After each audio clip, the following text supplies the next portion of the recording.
Well, now, ladies and gentlemen, if you look on the YouTube screen, you'll see that I'm probably going to call this something like explosive evidence or explosive whatever, because every now and then, you know, when they would report on usually fire cases in the local press, and they were having a sort of, I suppose, an inquest into the fire, invariably after a few days of hearing, there'd be an article in the paper called Explosive Evidence. Okay, well, I'm going to call today Explosive Evidence, but we'll get to the explosive evidence in a moment. First thing I want to do is correct a couple of things that I said yesterday. I'll deal with the little ones. First of all, you know, as you get old, you know, your mind wanders a little bit, and I did say that Lord Senior, when he was transported to Australia, I said he went to Van Diemen's Land, but I've just been talking about Van Diemen's Land before that, so it was in my mind, but in fact, Lord went to Sydney. That was the first thing. Second thing, I was a bit vague about the date of the Charleville fire. The first Charleville fire, I just checked on that, and that's 1913. And then, of course, the next one was in 1931. There was another fire, two fires, in fact, in, of course, there were lots of fires in that period.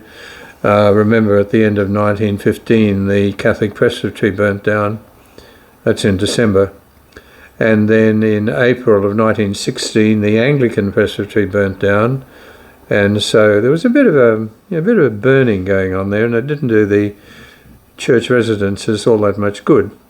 In 1918, there were two fires, very close to one another, and one of them contained explosive evidence. Now, I saw explosive evidence on my phone last night, but it was so small I couldn't read it. And I will come back to it and find what the explosive evidence was. But when they did inquests into fires, they did a bit of evidence taking, but, well, I don't know that they had much to do with arson experts or anything like that. And some curious, very curious reasons were generally given for the cause of the fire. In 1918, the one fire was at Hackett's pub. I don't know whether it burnt the pub down or whether it was just in an unoccupied bedroom about 2 a.m. And then, of course, about a month later, or I don't know whether it was even that, a lot of those shops in Alfred Street burnt down, and I think that was the one whose autopsy produced explosive evidence. However, I don't know how explosive it really was, because I'm fairly sure that they decided that the cause of the fire was mice. So there we are. Okay then. And other fires. Oh yes. Tats didn't ever really burn down, you know. It was another one of these explosive evidence cases. There was some marital discord at the Tats at that time. And on one night, simultaneously almost, there were two fires within the establishment. One of them in the bedroom of the mine hosts. Well, how did that produce explosive evidence? Well, it just so happened that a maid was listening in the next room, and she heard an altercation between Mr. Minehost, and Mrs. Minehost, and he said words to the effect of, "You bitch, you've burnt us out, you've burnt me down." She said, "Go to the police," or something like that. Anyway, he purported to go to the police, but returned a little bit chastened, and then that was it. Now, normally nothing would have been said about it, but it just so happened that the maid overheard it all. But anyway, I think it was put down to a marital dispute or something. That was about it. So they were some of the things that I needed to mention from what I said yesterday. But the big thing of what I mentioned yesterday was loose talk on my part. I said that land sale of 1862, that, remember, I said it was in three parts, but buy the lot if you can afford it. And the first lot was 43 runs consisting of 230 miles each way along the Warrego. So I did a little bit more checking on that today. Not any great detail, but just checking in general terms. So I rang the people who know these things, and I said, did they really be given that grant? I mean, it says in the advertisement, it gives the explanation, it says that this immense tract of rich pastoral country has lately been granted to the proprietors, that is, people who are selling it, by the Queensland government. In other words, the Queensland government made a grant to whoever they may have been of virtually the entire length of the Warrego River, on both sides. I mean, I couldn't get over it. My teeth nearly came out. And yes, it commences as the 28th and 29th parallels, and so on and on it goes. And then it sort of says, you know, buy up because steamers go from Fort Burke and take wool down to Echuca at £14 a tonne. Okay then. Now the sale was in Melbourne.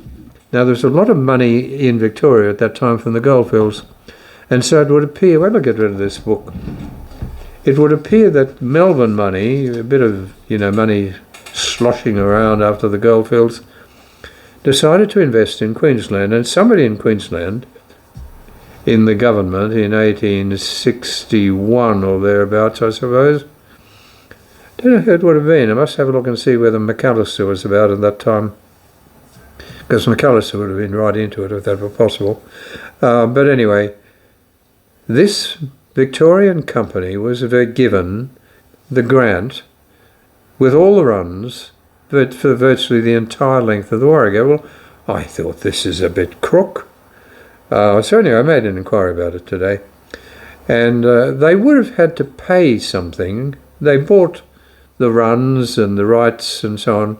They were given the grant for that all along the river. It was sort of theirs, you know, on a sort of rental basis, I suppose, to do as they would with, though. But the good thing about it, from their point of view, was that having been given the grant at no doubt a peppercorn rent, they then had the right to sell all of the runs. Well, you know, how would you like it if someone came along and said, look, you know, I'll give you this for $2, but you can resell it if you like for $100 a piece, you know, that type of thing. So whoever they were, they did pretty well. I talked to someone else today and they wondered whether perhaps the floods might have been tied up with it, but I don't think so. Maybe it's true. I don't think so, though, because if the floods had been behind it all, I think the floods came from Sydney anyway, and they weren't, they could have been tied up with the Melbourne group, but if they had been part of this company that had been given this grant of the river, I doubt very much whether what they would have kept from the whole of the grant that they got was the Gowrie area. Now, Gowrie is a pretty big place. But if I'd been Gowrie, I think I would have, if I'd been the Gowrie people and they'd been given this grant, I think I would have taken somewhere down, a little bit further down the river, you know, Bakers Bend and south, down maybe towards, or, you know, heading down towards the Cunnamulla way, because, you know, the water was much better there. So I don't know. Anyway, but my teeth nearly fell out. I thought, for God's sake, you know, that's really crook. Someone being given the length of the Warrego, the rights then to resell all of these runs. Oh dear, I just thought it was crook. But anyway, they weren't given the land, but they didn't pay much for it, you can be sure. And I'm sure that they did quite well. That's a pretty good return on gold. Probably they got 10 tonnes of gold for every tonne of gold they invested, I would have thought. Anyway, it seemed a bit crook to me, but anyway, that's how it was in those days. Now, let me see. I think I've covered all of those. Okay, then. Now, I move on then to the next thing, and that's this one. I mentioned yesterday, or whenever it may have been, that Tully came out to do the surveying of the river. And Churton particularly said, hey, this bloke was pretty useless. And, of course, most other people who wrote to the newspapers about that time also said, you know, he was a really useless creature. You know, the epitome of incompetence as a surveyor. And Churton said, just in one line that he wrote, that, you know, there was debris many feet above the heads of the surveyors, and yet Tully didn't seem to notice it. Well, just by accident, and entirely by accident, I came upon this. This is a book, there's Project Gutenberg. This is available through Project Gutenberg for free. You can download it quite easily. It's called Reminiscences of the Early Settlement of the Maranoa District by Mary McManus, June 1903. I skimmed through it very quickly, and she is concerned about the settlement in the Maranoa area, and she mentions Charleville just towards the end, and not a great deal about the Warrego area, but she was concentrating mainly on the Maranoa area. But she devotes towards the end of the book a large section on the 1894 flood. Now, I had read whatever I knew about or know about the 1894 flood from what Will Weasel and people like that were writing but they were writing only fairly short articles for the newspapers, but about how terrible the flood was. And then when Churton discovered that Tully had declared the town reserve at the crossing, he thought, for God's sake, what's this man done? But anyway, what had he done? Now, I found some sections dealing with the flood much lengthier than what I'm going to read, but I am going to read what Mary McManus wrote about her experiences of the flood, her own experiences and observations of flood. She was there at the time. Now let me see, I'll start down here. She says, the great flood of 1864 will long be remembered while anyone remains alive who, like myself and others, has any recollection of the enormous bodies of water that flowed down even small creeks, not to mention large rivers. She goes on to talk about the vast area of low-lying land, such as that on the Ballon and the Mooney rivers. These rivers were as one for hundreds of miles after the Maranoa and other rivers and creeks had joined them. They are 25 miles apart at the nearest place and run parallel for about 200 miles. But these lands were completely inundated for some time after the rain had ceased. So 25 miles apart, and then for hundreds of miles the rivers had joined. And that went on for quite some time after the floods occurred. Well, then she goes on and she gives rather more detail of the effects. She and her father did a little bit of travelling around, but sometime after the flood had passed, they had moved from A to B. And she describes what she saw. She says the water had completely covered the tops of nearly all the highest trees, and the carcasses and skeletons of drowned animals such as sheep, cattle, horses, kangaroos and many other animals were to be seen hanging in every conceivable position in the topmost branches and forks of almost every tree, even the tallest of them that were growing in the flats and the riverbed or near its banks. Large trees, too, were lodged in the forks of others, quite entire with the roots and branches, showing that they had been uprooted entire and uplifted by the water without breaking a twig, and thus they floated till caught by those standing in their path, and in floating down the stream had become fast and so remained. I dare say many have remained in their positions, and may still be seen in their original posture as a monument to the height to which the flood reached. Huge banks and mounds of debris were thrown up against every obstruction, containing every conceivable thing, including carcasses of drowned animals, portions of buildings, hurdles, and many other things used on stations. Now, she was talking at that point from 1903. So she says even then, in 1903, evidence probably can still be seen of that great flood. Well, why do I mention this particularly? Just to tell you it was a big flood. Well, it really was a big flood. I mean, I doubt very much whether there's ever been a flood bigger since then.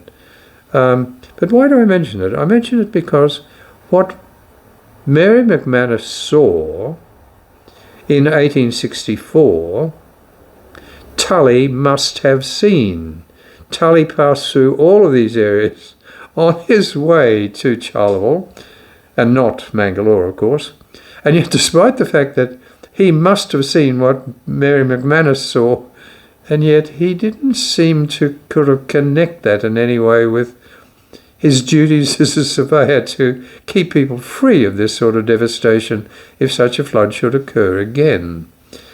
And of course, they would probably have been free of that had he been able to survey Mangalore, but that didn't suit the powers that be. But what Mary McManus and everybody else saw, including, I might add, Carter, C.C. Carter, who was the recorder for Warrego, he had been in, I think, St George at the time, or maybe in Surat. He was in both of them, I think. But he was told, I think, to go out to Charleville because a lot of land claims out there and we need a recorder there. But at the very time of the flood, he had to move, and he nearly drowned going in to save the mail bags that he was responsible for. So it wasn't as if... It was as if, Horatio Lord Nelson said to his second in charge or whatever, I really do not see the flag, telling him not to do this or not to do that. And so just as Nelson didn't see what he should have saw or should have seen and what other people saw, neither did Tully see what everybody else saw. So there we are, I mentioned that. Okay then, now let me move on from there. Now, I wanted to show you another matter here. Wait until I see if it's in this book. Yes, indeed it is. Now, going back now to the events of the early days of Charleville. Now, if you read the general histories of Charleville, people will mention that at some stage the people or the townsfolk petitioned the government to set up, whatever they wanted by way of government services. It wasn't quite that. Wait until I have a look and just see what they did say. I've got the petition here, and it's very interesting. Now, when I have a look, yes. What do they say is this?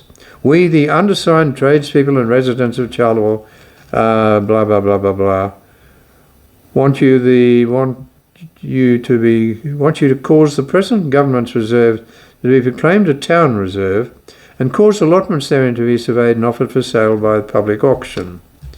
Well, that would have been perfectly normal. By permission of the Commissioner of Crown Lands of this district, Henry M. Chester, we have been allowed to erect business premises on this site, and some of us have been located here for upwards of over 18 months. Well, this is October 1866, so we can take that back to early 1865. And we have every reason to believe that this site is as good as the one proclaimed in the Government Gazette, Mangalore, so they mention, and has all the requisites for settlement. Well, okay then. Now, all of these people who have set up premises and who've been there for a long time, and they would like to have a town reserve so that they can buy land upon which their premises stood. And of course, if they got after the survey, and it was quite a standard thing, that if you bought the land upon which your improvement, as they called it, stood, you could buy it without competition. It was automatically yours. But you had to be declared before that point, before the auction, to have been the improver. Okay, well, let me go through the people who signed the petition, and then I'll tell you who actually got stuff at the auction. Well, we'll start at the bottom. William Hamer, carpenter. George Schernauer or something, shoemaker.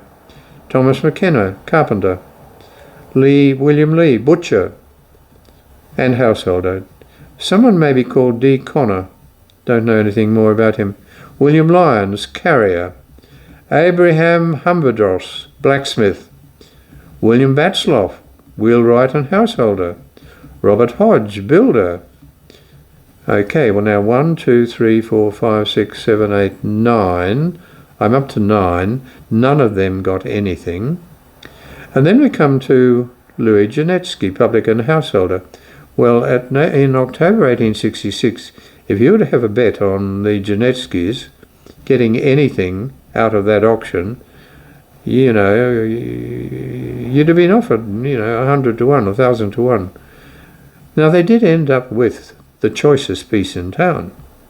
But at that point of October, they were broke, absolutely broke.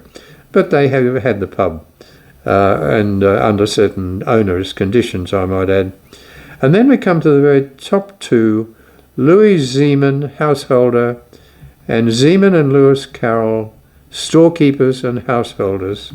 Well, the Zeemans and the Zeemans, that's it. The Zeemans did very well. In other words, this particular petition was something knocked up by the Zeemans so they could get their hands on the choicest of the commercial lands against future development. The other people were just rounded up to sign, here, please sign this. They got nothing out of it. Janetzkys signed, he wouldn't have been expecting anything out of it at all, but as it would happen, for explosive reasons, I suppose, that I'll explain at some stage, they did get something out of it. But normally, of all of the people here, I can count 1, 2, 3, 4, 5, 6, 7, 8, 9, 10, 11, 12. 12 people in the petition, and really the only ones who got anything out of it, or could have expected to get anything out of it, were the two Zeemans. Well, let's see what the Zeemans actually got. The auction came, and and you might say that in the area that was sold, that there were three sections. Section 1, that's that section over near the river. Section 2 is the section with the Charleville Hotel in. And Section 3 is that section in town that there used to be Fraser's jewellery shop and photographic shop there. And then next door was the what do they call themselves? They were sort of hardware people, Bells and Hobbles, I think. I can't remember what their names were, but I think they were called Bells and Hobbles. But anyway, theoretically, there were 1, 2, 3, 4 corner blocks. Now, it's true that Eyre Street ran between 2 and 3, but we won't count that. There would have been a corner block on the northwest corner, Burke and Alfred Street. There was another corner block on the corner of Wills, on the southwest corner of Wills and Alfred Street. There was another corner block on the corner of Wills and Alfred Street. That's in Section 2. And then there was another one right up the top here. Okay, then now that was actually bought by someone called McDougall. But the Zeemans got 3 of the 4 corner blocks. The Zeemans got the, what's now the Charleville Hotel corner block. They also got the corner block opposite the post office. That had been the Queensland National Bank when I was young. I don't know what's there now. I think that may have become a sort of Wilkinson's corner or something, you know, that migrated. And then they got the 2 blocks up at the top of, near the river, at the top of Alfred Street, just before Burke Street, just opposite the what became the powerhouse. So the Zeemans did really very well. So this petition was not really a petition of the townspeople. It was a petition of the Zeemans, who rounded up some signatures because they themselves wanted an auction that they could get their hands on choice blocks. In between, of course, all of that, there are 3 blocks. That's Section 1 and Blocks 5. Yes, Section 1, allotments 5, 6 and 7. Okay, well the Janetzkys ended up with those, but that's a big story in itself. However, I noticed an unusual thing here. Now, of course, Father Flynn says that Mary Janetzky was given a grant of 1 acre, but of course, well, I don't know. But certainly that Block 5 was not a grant. And she wouldn't have got a grant anyway because she came out as a domestic servant. And I think she paid £4 for her fare out here from Ireland because she joined the ship in Ireland. And but what I did notice about it is that in order to make those blocks fit in with what had been erected on that site, each of the allotments in Part 1 were 3, let me see, is it 3 roods, 10 perches, or 10 perches, 3 roods? I've long since forgotten those, I think. But anyway, they were only 0.8 of an acre, Whereas if you go to Section 2, they're all 1 acre, and Section 3 are all 1 acre. But to fit things in, they had to make it 3 or 0.8 of an acre. Now, Block 6 held the pub, and Block 5 was ordinary Janetzkys, but whereas everyone else paid £6.10 or something like that, everyone paid £6.10 in Section 1, but Mary Janetzkys paid £7. So someone gave her a bit of a run for her money there, and I don't know, but I suspect that maybe the Zemans would like to have had the block next to the pub, but someone gave her a run for the money, and so she was forced to pay a little bit more for it, but nevertheless. But anyway, let's move on to what people say about the Janetzkys. Well, first of all, they say that Louis went to Charleville and he built the hotel for Robert Cooper. Well, that's not so, and you can tell that that's not so, because from 1865, if you wanted to have a license for the hotel, you had to submit a license application, and you had to give a very detailed description of the premises that you were asking to get the license for. And we can tell because Brownlow, he described the hotel in February of 1865, and then and it had 4 bedrooms and 3 parlours, I think, or sitting rooms, I can't remember what they call them. But then in September of 1865, Robert Cooper then applied for a licence to run the same building of 4 bedrooms and 3 sitting rooms. And then in April of 1866, Robert Cooper had had enough, and he applied for the licence for the building that also had 4 bedrooms. In other words, it was the same building. So I think the hotel had existed from 1864, and it was just 4 bedrooms and 3 sitting rooms since that time. So Louis certainly didn't do any the building. In about 1866 or 7, I think, maybe 1867, he added an extra sitting room to it, and that might be what gave rise to the story that he had built this pub for Robert Cooper. Now, it remained the name, it could retain the name Cooper's Hotel. Now, what skullduggery went on behind that, I really do not know. But let me show you something here. Or wait, let's show. Now, the story is that the Janetzkys bought the hotel that they had built for Cooper from Cooper. Well, that's part of the prettying up. That really didn't happen at all. When the auction came, the people who had been responsible for the improvements, who were regarded as sort of the owners of any property that had been built on these allotments, was listed prior to the sale for the advice and guidance of the auctioneer. Now let me show you what I can show you. Now if you look very closely at that, I don't know whether you can see it or not. Well, by the time you can see it on a screen. Now have a look down at allotment 6. Allotment 6 says it contains a public house and well valued at altogether, I think, about $1,200, whatever. I can't read it here. Well, I have a look. Yeah, no, 1,020 in total, 120 for the well and 900 for the pub. But look who was regarded as being the improver and the owner, therefore, and the person for whom the pub would have been reserved and the block would have been reserved at auction. None other than some fellow called E. Mazareth. Well, if the Janetzkys had bought the pub from Cooper at some stage, they would have been listed there as the improvers on Block 6 and therefore the owners of that hotel. But lo and behold, it's not them at all.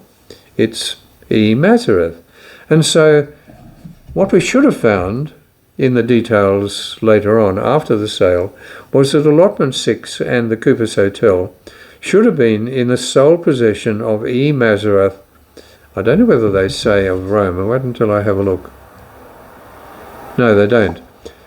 But E. Mazareth and the Zemans were of Roma. Now, Mazareth was a rogue of the first order. Oh, what a rogue he was. And yet, strangely enough, in Charleville history, he never gets a mention. And yet he was pulling strings all over the place. So let's just say that Louis Janetzkys did not build the pub for Robert Cooper, and he did not buy the pub from Robert Cooper, and that was the manner in which he got the title to the pub. No, no, no, no, no. The real owner of the pub prior to the auction of 1867 was none other than Edward Mazarath. Edward Mazarath, cheat, arsonist, you name it, litigant, on and on and on. He was a rat, well and truly. Nothing good to be said for him. But anyway, why on the one hand do we find, prior to the auction on the 30th of September 1867, that Lands Department regards E. Mazarath as the improver of the everything on the block of auction of Block 6. That's the pub, Cooper's Pub. And yet why in about February or March of the following year suddenly does it become the possession of the Janetzkys? Well, I'll tell that story a bit later on. However, the Janetzkys were very clever. It was a terrible deal they got, and they were really in bad. It was not a good business deal from their point of view, and normally it shouldn't have been, but they got the title. And no matter how bad things were, Mary knew to keep that title. And she was a clever woman. Some of the ladies, were not. Some of the ladies in those early years, well, we don't see much of them, but when we do see anything of them, they were, not really ladies. But the one woman at that time in those early years that you could speak very, very well of was none other than Mary Janetzkys. She was a bright, bright woman, and she put up with a tough, tough life and tough conditions, and yet somehow, but she was clever. And she outwitted that Mazarath fellow in the most wonderful way. And she outwitted him well and truly. And I think she was about the only one who ever really got the better of Mazarath, as far as I can tell. And but there's a little story there. But anyway, that just fills in that little bit about history, about, the Janetzkys coming and building the pub and then buying the pub, and, it's all sweetness and light. But that was the hagiography, you see, that Father Flynn was putting forward. And they left out all the things that weren't very nice. In fact, if you look at Father Flynn's and all of the Janetzky reminiscences and Father Flynn's hagiography, Edward Mazarath and all the goings-on at that point don't get a mention. Unmentionable, I can tell you. But they were part of the unpleasant part of the history. And so the Janetzkys left that out, and so did Father Flynn. But I didn't. I'll tell you more later.